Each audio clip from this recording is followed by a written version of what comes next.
come the cost.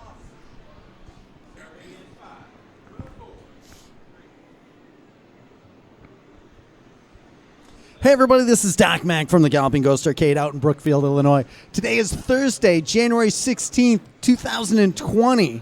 We are here with a special stream today to pay tribute to a true legend of the industry, Brian Colin, who has worked on so many amazing arcade games, Rampage, Zawackery, Xenophobe, Arch Rivals, Pigskin, just to name a few. Got to personally work with him on Spectre Files, The Death Stalker. And back in October of 2019, Brian was honored with an induction to the International Video Game Hall of Fame. And an amazing ceremony. And there was a few things not left open. So we're gonna rectify that today and continue to pay tribute to Brian Colin, who is so well deserving. Let's bring up first, though, from the International Video Game Hall of Fame and inductee himself, the Joust Master, none other than Lonnie McDonald. Lonnie, thank you so much for being here. Well, it's my pleasure, Doc. 750 games. 750. Just That like- magic number. It's just like a closet full of games, right? Just a closet, Yeah. a small closet. It's always getting it's tight. It's tight. But we're working on that. Yeah, Just a few games. So I'm hand delivering the physical trophy to Brian because the tower had the wrong date on it. And we couldn't give it to him there, so we brought it to him because that's the right thing to do. It's the right thing to do. So you already said all the really, really kind things about Brian. So why don't we show? Shall we bring Brian up first? Why don't we? Well, yeah. Why don't we bring Brian up and Let's bring up the industry legend Brian Colin, to say who has some- brought so many people. He's created so many games that have brought so much happiness to so many people. I bequeath the mic to you. Thank you very much, Lonnie, and thank you, Doc, and thank you, everybody, for remembering these games from this old dinosaur. And, in terms of my memory, when I found out, when I was contacted by Lonnie and saying, hey, we're going to give you your trophy, it's like, did I leave town last October and just completely space it out and leave it on a counter somewhere? Yeah, no, I mean, I until I just heard the explanation about the date, I figured I just spaced it out. So I thank you all for remembering the games, and thank you guys for this. What is this? This is the 2019 inductee trophy for Brian for Game Developer. Thank you. Movie star. Not movie star. I ended up on the cutting room floor. What's your game? Oh, okay, I'll go with that. Yes, that's right. This is really flippin' cool. I don't know. I'm gonna hold it down in front of Half-Life so you can see it's pretty. Really, it's neat. This is very cool. This is really very cool. I want to thank there are so many people in the industry I want to thank, but Ricky Gervais over there just gave me the look, so I don't think I'm going to do any of that after the Globes. So this is wonderful. The International Video Game Hall of Fame ceremony, I was extremely long-winded, but we did get to find out a number of wonderful things about Doc's private life, which I'm sure he doesn't want me to go into now. Thank you all so much. I don't know what else to say, Doc. Can you sum this up a little bit? I think the fact that the International Video Game Hall of Fame recognizes industry people such as yourself, I think that is so long overdue. As these games, the games that you have created, I see it, again, 7 days a week. I see the games that you've created making people happy, families becoming closer, having memories created. And that's something that it was such burned into my brain, like going to the arcades, and my dad would take me, my brother would take me, we would go, and it was stuff that it lasts a lifetime. It's stuff that, for me, video games meant so much to me, and it's like, oh, how many other people has that happened for? And I specifically remember playing 3-player Rampage, and I think, again, wonderful that the International Video Game Hall of Fame is recognizing you. I think it's been long overdue. Your accomplishments and the games that you have created have clearly stood the test of time and are enjoyed, and can only presume and speculate that it's an indefinite thing, as the cycle has been perpetuated again and again and again. It's going to be perpetuated because of people like you, and I say people like you, but there aren't too many people like Doc. I didn't know that communities like this even existed, 6, 7 years ago, till I met Doc, and he reintroduced me to the arcade. I'm still making games, and I don't know that there are collectors out there. I don't know that the fans remembered until I met this guy. And thank you so much for reintroducing me to the best part of making games back in the day, which is standing at the back of the arcade, looking at the smiles on the people's faces. It was wonderful during testing 30-some years ago, 38 years ago now, and it's even more wonderful now. Thank you, Doc. Thank you, Lonnie. Thank you, everybody, so very much. Thank you. Brian Colin, industry legend. So, did you want to... Again, thank you, everybody, for tuning in today. We're doing pictures now. Now we're going to do some pictures, so maybe we'll have some chat afterwards, but hold on one second.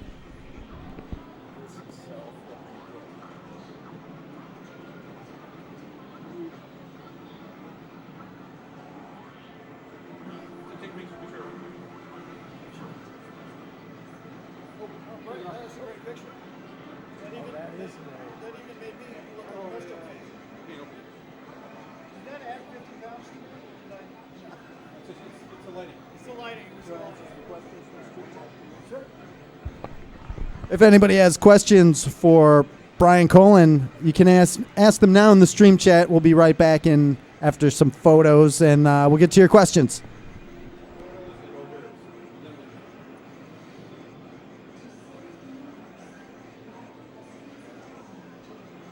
And one more. Thank you.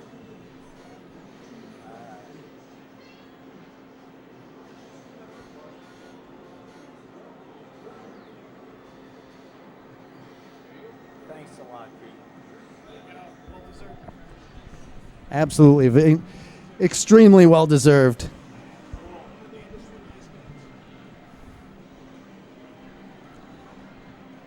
Ghosty Devil asking, what's up with the teaser for General Chaos 2? What's that?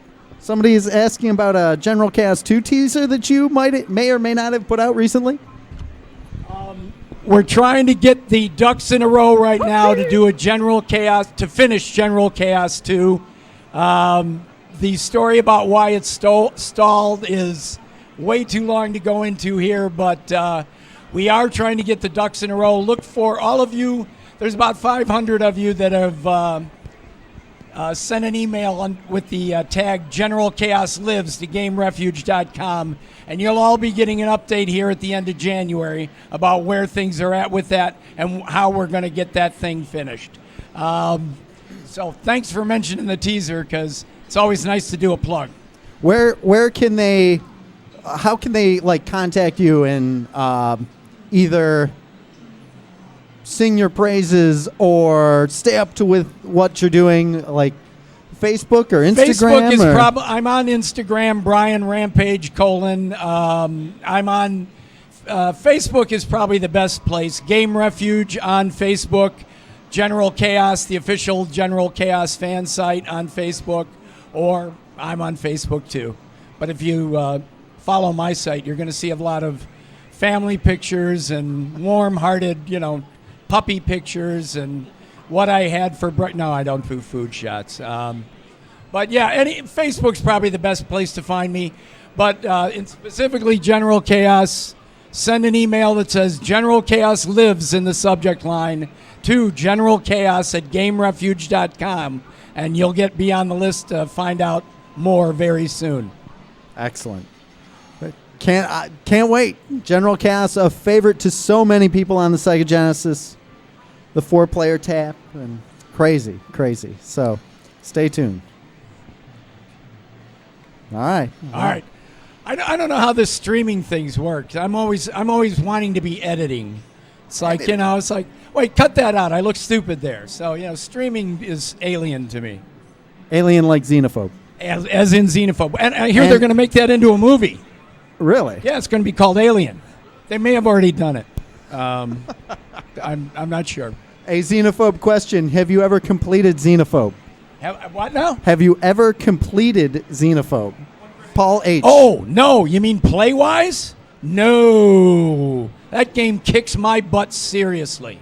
That's one of those games that I have to play using 2 hands just to slap the trigger.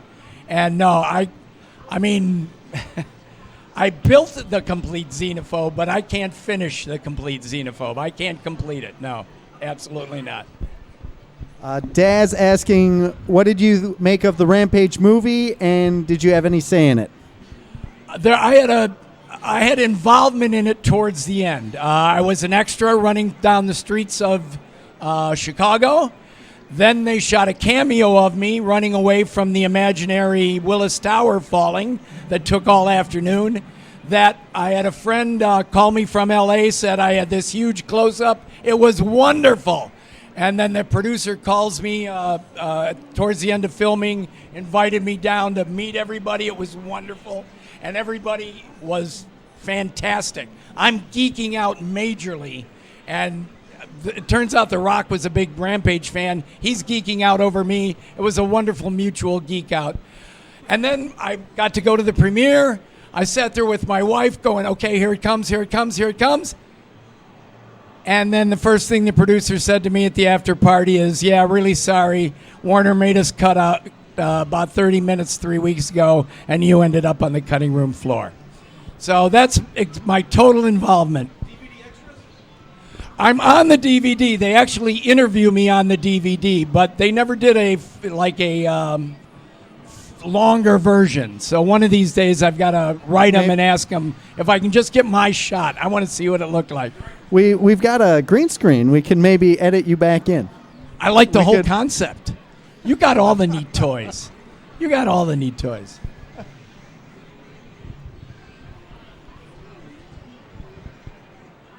The Brian Colin cut. There you go. What's that? People want the Brian Colin cut. All right. Yeah. Right, Warner Brothers.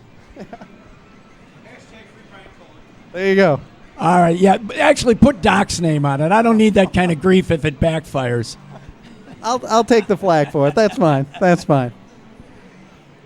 All right. Unless there's other questions, anything you wanted to add? Anything? I'm talked out.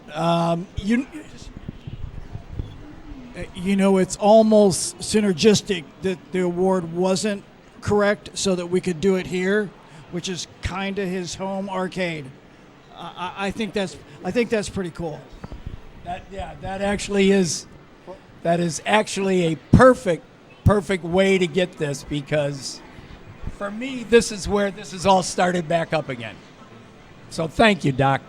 Thank you. It's always an honor to have you here. And as everyone out there, I'm sure they appreciate all your stories and that you continue to share yourself and the history with them, because it's always been that missing piece. There is a lot of arcade history. I'm sorry, there's not enough time at any one show to go into it all.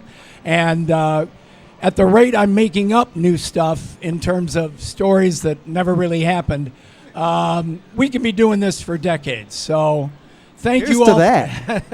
Thank you all for being interested, and thank you for allowing me to share this stuff with you.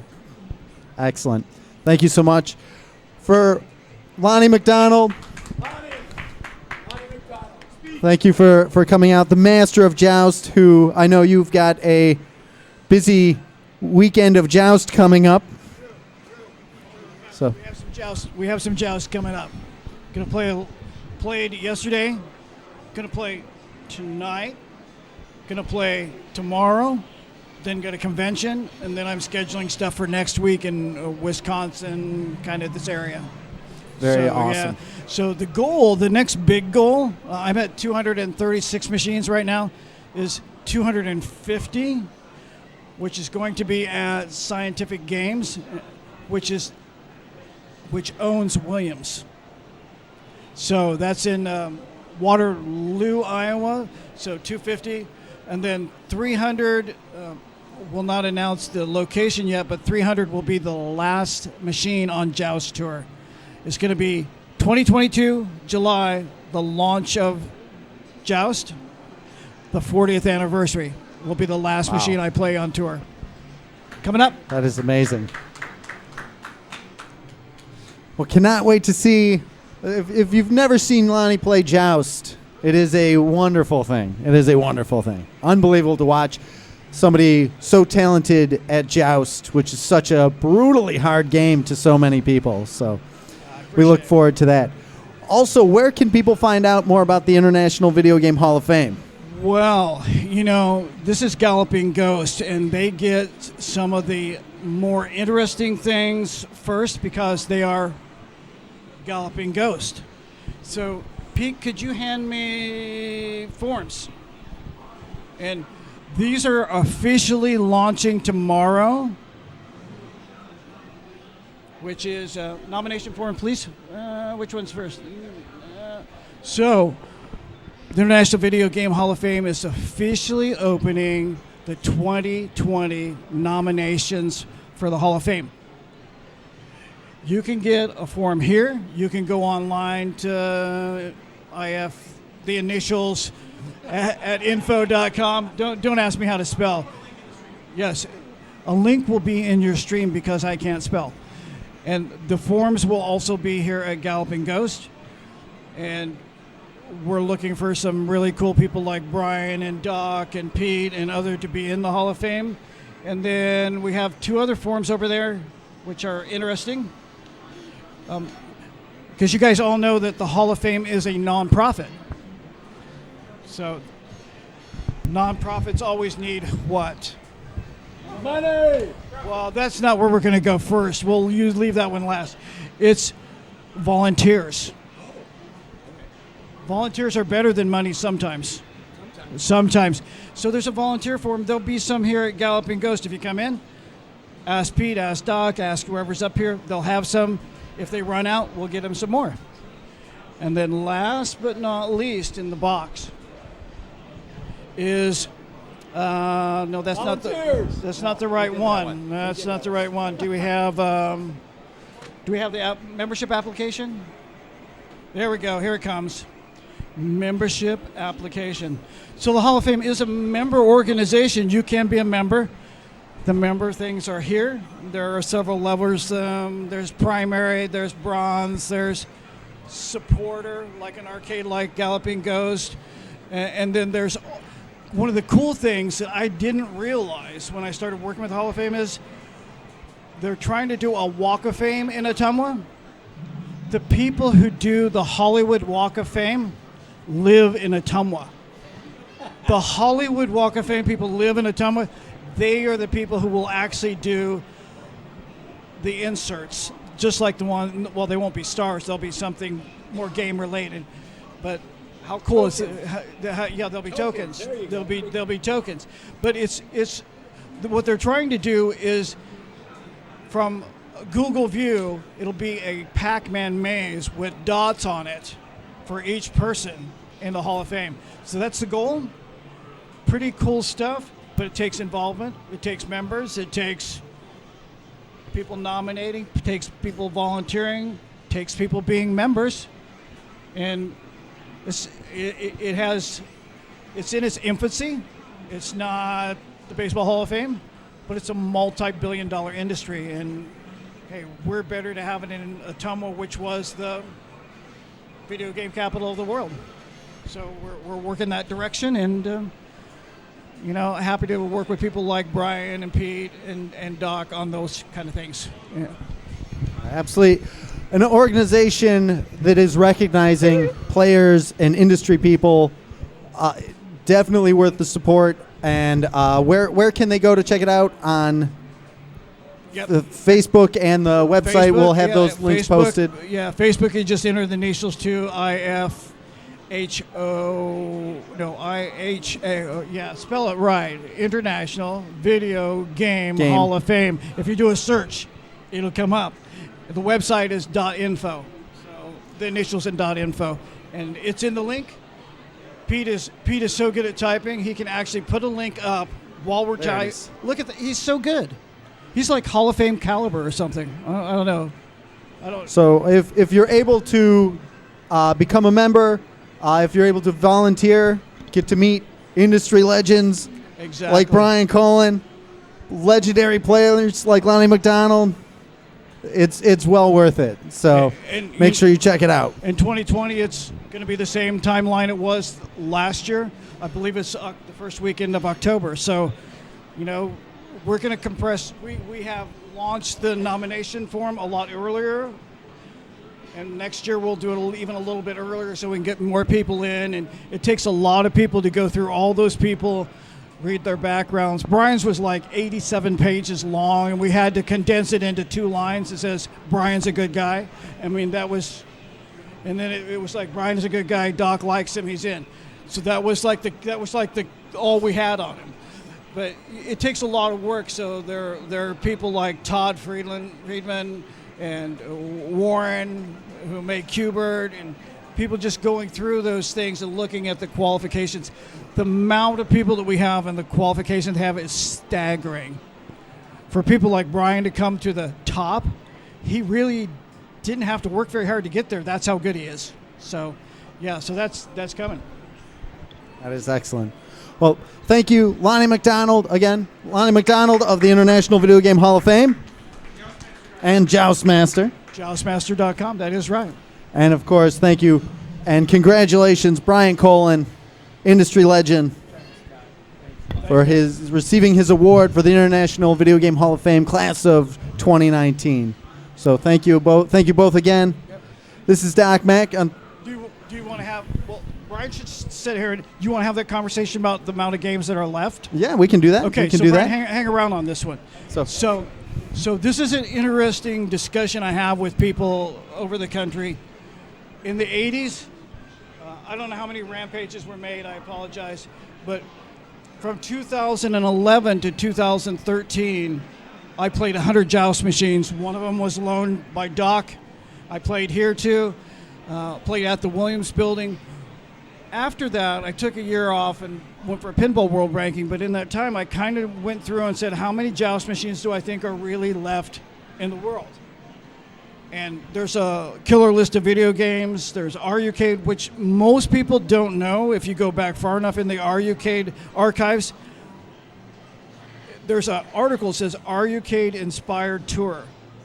I started Joust Tour from RUcade, so link. But I came down to there being about projecting one Joust machine for every 275,000 people in a metropolitan area, give or take. And that ended up being about 4% when you look at all the metropolitan areas. Okay. And in 10 years, we still haven't found the potential 1,050 or so Joust machines. That's in 10 years. Now, more keep showing up, but there are cabinets. Of course, we track the cabinets that have been converted to. But for Doc to have 700, and I say this because Doc has 750 games here. Preservation, restoration, conservation is part of our history. If you got one, you see one, don't let it go out there someplace and go bad. It is part of our history. Get it to somebody who will appreciate it, restore it, do something proactive with it. It really is that important at this point. Absolutely. Seeing so many games that were converted, and that was like that was such a big part of the arcade scene. Like, it was just a game would stop earning.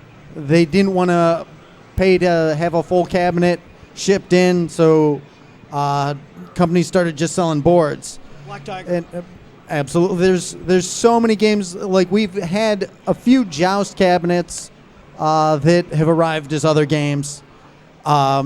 It's so great to be able to take an original cabinet, restore it up, then you'll find a board on eBay, and you marry them back together, and lo and behold, then you walk away with another working Joust machine, which is phenomenal. There's so many of these games that over the years, without the preservation, they might be completely gone. There's games, and Brian himself, there's been games, one-of-one cabinets that just sometimes... If you've got my wild pitch cabinet out there in California, I talked to you in Portland. I told you, call Doc. He's going to help you get it running. It's the last one in the world, and it's, to the best of my knowledge, there are games like that, and there are kit games. It's not just dedicated. There are wonderful kit games out there that were designed by the manufacturers to drop into a Pac-Man or drop into something else. Believe it or not, Arch Rivals was originally a dedicated game. We got bought by Williams, and Williams decided in their wisdom that it was going to be, well, we don't know if this is going to sell, so they announced it was a kit. Then we put it out on test, and the earnings blew everybody away. Well, Williams shot themselves in the foot because a lot of operators out there got to buy it as the cheaper kit rather than buy the dedicated. Fortunately, they sold several thousand dedicated as well, so we still got them out there. But kit games too, if you just find a board and you don't know what it is, keep it. It's not just getting the wood out of your basement where it's eventually going to suck up all the water. And that's important too, because I've lost a couple that way of my own personal games. Kit games, it's preservation. Well, these guys know more than I do about it. I know it from the part where when I see one of my games coming back to life that I figured I'd never see again, it means so much. And then when I see people playing it and laughing, that means the world. That means the world. You know, even if my figure's wrong and you double it, that's still a very small. If you say it's 10%, that's still only a couple thousand games out of 26,000 games for Joust. And if you run that across every single game, man, that's a lot of games that are just gone. Well, and also communicating about there's so many people that, while the core fans are fairly vocal about, I have this machine, there are a lot of collectors out there that don't like to let people know what they have. But it's great too, though, that the demand for those machines, like we've assisted in several arcades opening up, and it's such a staple. Every arcade needs to have Joust. No, I heard that Doc was creating a satellite program that could look into everybody's house to see what game they actually have.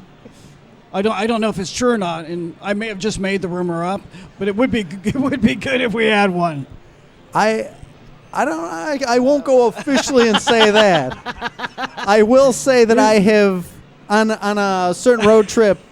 There's a time with myself, Jeremy Fox of Prince Arcades, and Uday Kumra of the Headless Horseman. We're driving back, and it just popped in my head. You know, like, they're out there. All these arcades are out there somewhere. Yeah. And we just started dialing random numbers and be like asking people, like, do you have an arcade in your basement? And I saw your ad for this. It was, nobody had one, but if somebody call did. the operator and say, can you connect me with somebody who has an arcade in their basement? I see the NASA CIA link with Galloping Ghost and the program coming to your neighborhood soon. So, you know, you're better off just calling us now than, you know, us having to find you. We gotta find a way to ask Alexa how many people are swearing at the games in the basement. Then we'll know. Because, There you go. She's listening. We can interface. We'll figure it out. We can interface. All right. Well, I appreciate it, guys. I wanted to make sure we kind of gave that nod to Doc with all the games he has here that he's conserved. I try to restore one of my games every year or so, but I've got 17 or 18. He's got 750. Crazy cool. Crazy cool. If you haven't been here, come. You got to come. Thank you for that. And, with as many games as we have, I have to give a huge shout out to Doug Fox, who helps me a lot on the arcade side, and Ken Walker down at the pinball side. Those guys help me out so much in making sure that everything is working. Of course, all these staff people here at the Galloping Ghost Arcade and Pinball who just love video games so much and want everybody to enjoy them. And if a game isn't working right, it's got to be fixed. If you can't play all 3 players on Rampage, that's not right. Or if Joust, if I can't fly up to the top of the screen, that's not going to work. So. Yeah, most people don't understand and so many games are out there that are in bar arcades and stuff that it's just a business model. If you go in, the games aren't working, tell the people they're not working, insist on them playing well. Be the guy who's a pain in the butt. Make them play right. Absolutely. That was the main reason for the business model before this place opened years ago.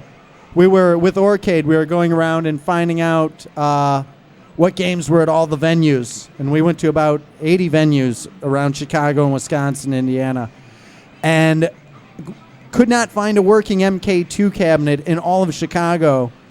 And to me, it was like, oh, you got to fix these, and everybody's like, why? No, who cares? And that was really kind of the cornerstone of making sure that everything was working right. And it's like, what if there was an arcade where everything worked and it mattered? And it matters here. It matters here. And I don't know if you know what Doc's induction was for, but it was for you tell him what was your what was I don't even know. It was no it was like community action. So this guy is constantly giving back to his community, making games right, making his community better. So for his arcade to be successful is an extension of who he is. So we're really, really proud of him and what he does. Thank you so much for that. Thank you. Doc Mac. He'll be giving me money later for that. Well, thank you so much, Lonnie McDonald. And me and Pete will see you this weekend at the 66 Games out in Bloomington, Illinois. Again, Is there an abnormal Bloomington too? It's like Bloomington/normal, and I have that really inquisitive mind where it says, like if it says it's less than an inch, I'm like, how big is that? Or 0.1, or so I'm like Bloomington normal. I go, first thing I thought was, okay, what part of Bloomington is abnormal? So I don't know. But that's where we're going to be. we will be there this Saturday. Fun event. Looking forward to it. 66 Games out in Bloomington, Illinois. Make sure you join us there. I'll be there. Pete Hahn will be there. And, of course, Lonnie McDonald, Joust Master, will be there. So I guess we will wrap it up with that. Thank you all for joining us. Huge congratulations to industry legend Brian Colin for receiving his award for the International Video Game Hall of Fame, class of 2019. Thank you all again. Thank you. Thank you, Lonnie, for being here and presenting. Thanks, everybody. This is Doc Mac from the Galloping Ghost Arcade. We hope to see you around the arcade soon. Thanks a lot, everybody.